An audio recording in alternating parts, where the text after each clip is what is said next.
béguinage flamand. Au loin, le béguinage avec ses clochers noirs, avec son rouge enclos, ses toits d'ardoise bleue, reflétant tout le ciel comme de grands miroirs, s'étend dans la verdure et la paix des banlieues. Les pignons dentelés étagent leurs gradins, pas où monte le rêve au lointain qui brunissent, et les branches parfois, sur le mur des jardins, ont le geste très doux des prêtres qui bénissent. En fine lettres d'or, chaque nom des couvents, sur les portes s'enroule autour des banderoles, nom charmant chuchoté par la lèvre des vents, la maison de l'amour, la maison des corolles. Les fenêtres surtout sont comme des hôtels, où fleurissent toujours des géraniums roses, qui mettent, combinant leurs couleurs de pastel, comme un rêve de fleurs dans les fenêtres closes.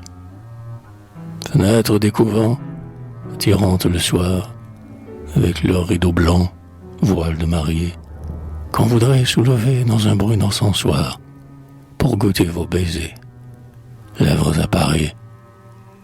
Mais ces femmes sont là, le cœur pacifié, la chair morte, cousant dans l'exil de leur chambre. Elles n'aiment que toi, pâle crucifié, et regardent le ciel par les trous de tes membres.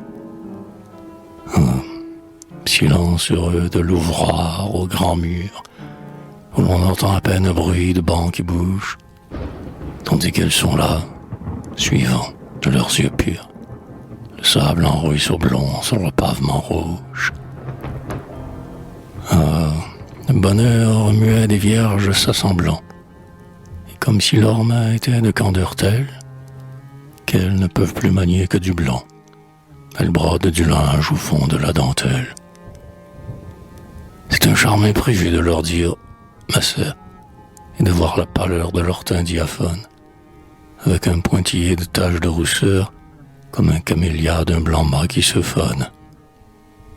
Rien d'impur n'a flétri leurs flancs immaculés, car la source des vies est enfermée en elles, comme un vin rare et doux dans des vases scellés, qui veulent, pour s'ouvrir, des lèvres éternelles.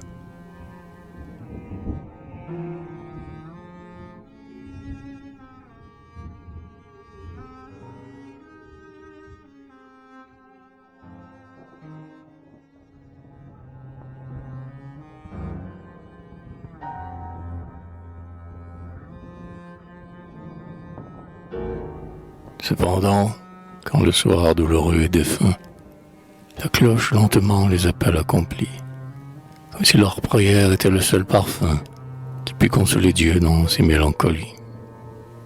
Tout est doux, tout est calme au milieu de l'enclos.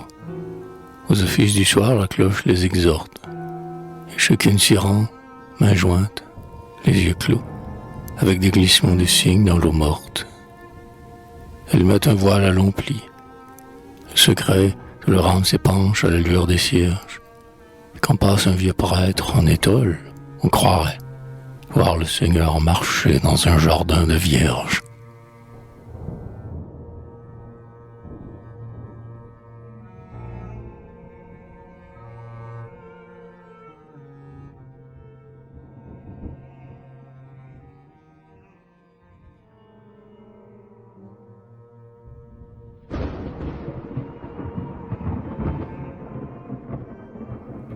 Et l'élan de l'extase est si contagieux, et le cœur, à prier, si bien se tranquillise, que plus d'une, pendant les soirs religieux, l'été répète encore les ave de l'église.